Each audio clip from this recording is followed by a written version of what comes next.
Wait till you see this beautiful piece of American history that I just picked up.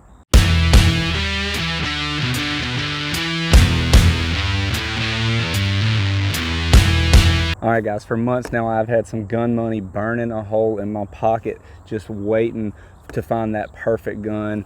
I've been searching for antique American rifles, primarily World War II, World War I, or anything over 100 years old. And it has been a very long process trying to find the perfect one that I wanted to get to add to my collection. And wait till you see this beautiful piece of American history that I just picked up.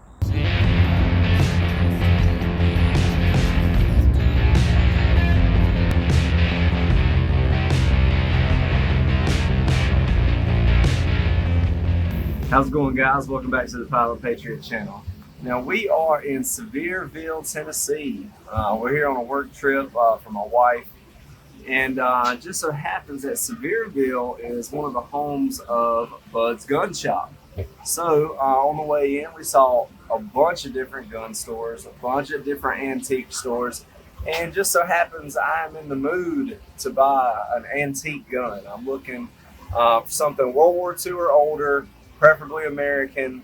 I don't know what I'm going to find, but we're fixing to go shopping here in Sevierville. We're going to hit as many gun stores as we can, and as many antique stores as we can.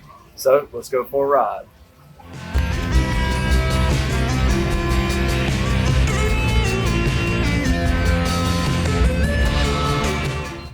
So we're in Tennessee for a work trip for my wife, and I'm looking through Google to see what's around for me and my son to go do. And believe it or not, we found out we were only 5 minutes away from Bud's Gun Shop. If you've ever bought a gun online, you've heard of Bud's Gun Shop. So let's go check it out.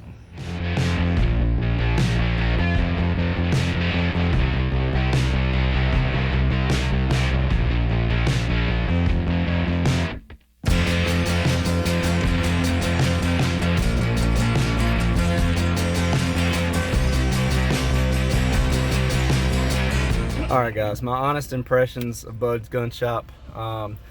Yeah, they may be one of the biggest online gun stores there is, but the actual store in Sevierville, Tennessee ain't much there. I mean, they got pretty much all the new guns you would want, and they had almost no used stuff. Not old stuff is what I was really looking for today. Alright, well, since Bud's was a little bit of a letdown, we didn't find what we were looking for, we're on to the next one. We're going to the largest knife store in the country is what the sign says, and it looks like they have guns too, so let's check it out.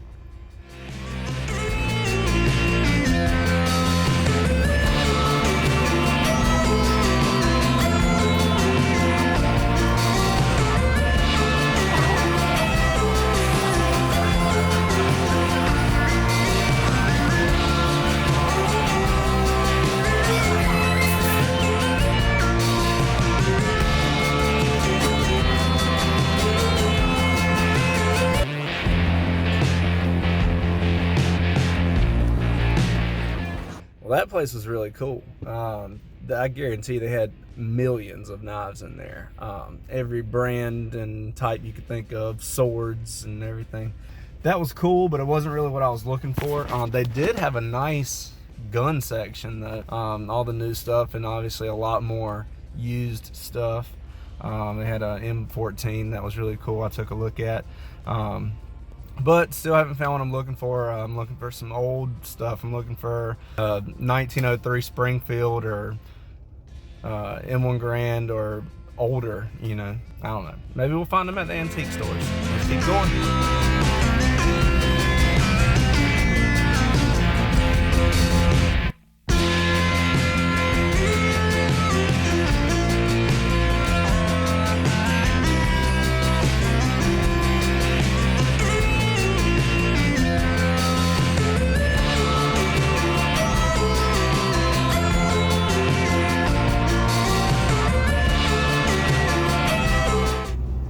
So we have gone to several antique stores. We did see some guns at one of them. They were old, there was a Japanese gun and a old African something. Still not really what I'm looking for. We're still trying to find some old American guns, but we tried one pawn shop so far. They didn't really have much, so we'll keep going. Got another place in mind. Now here's a place we just had to stop at.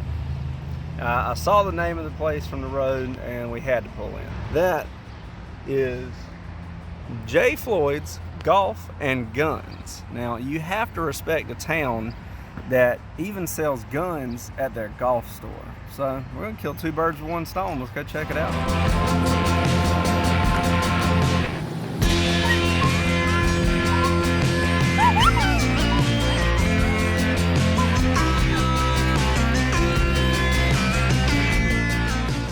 It's definitely cool to be able to buy golf clubs and guns in the same place, but they still didn't have what we were looking for. It's still cool though.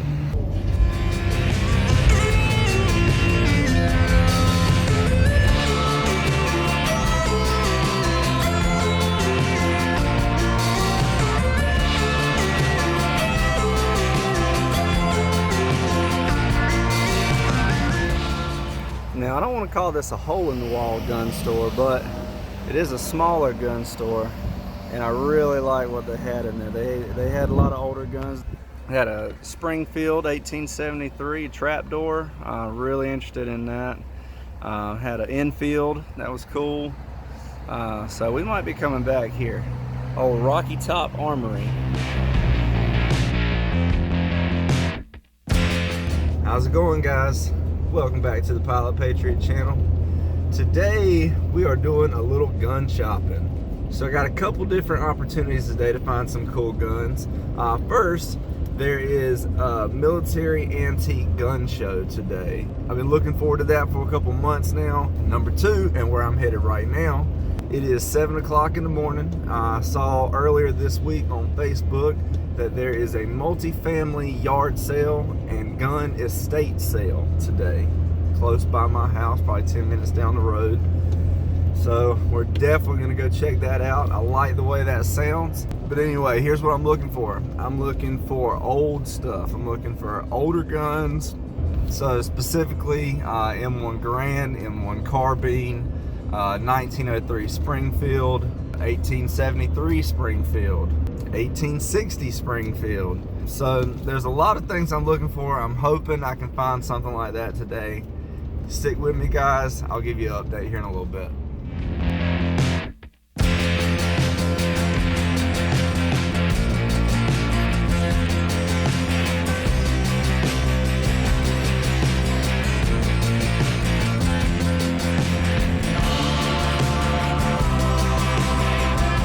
Well, guys, the yard sale was a bust. They did have quite a few guns, and I'll put in a picture of those, but and they did have some older stuff. They had a lot of shotguns, single shot shotguns, and had a Marlin 22 and a Ruger 22 and stuff like that. A couple cool old Sears and Roebuck shotguns. But I did end up buying something. Bought a map. It's a map of the North Carolina Outer Banks from 1720, so that's pretty cool.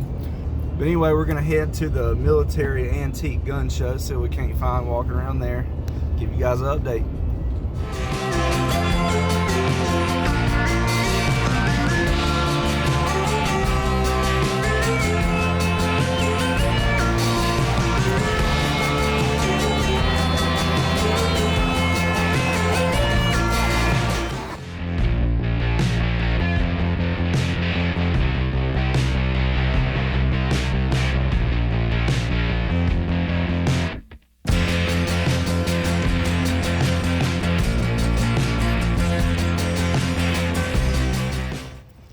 Well, guys, got good news from the military gun show. If you can see here, found an M1 Garand, 1945, early 1945. So it was alive long enough just to kill a couple Germans and then get ready for the Korean War, I guess. But more on this later. We'll bring it to the tabletop, take a quick look at it. It's been a good day.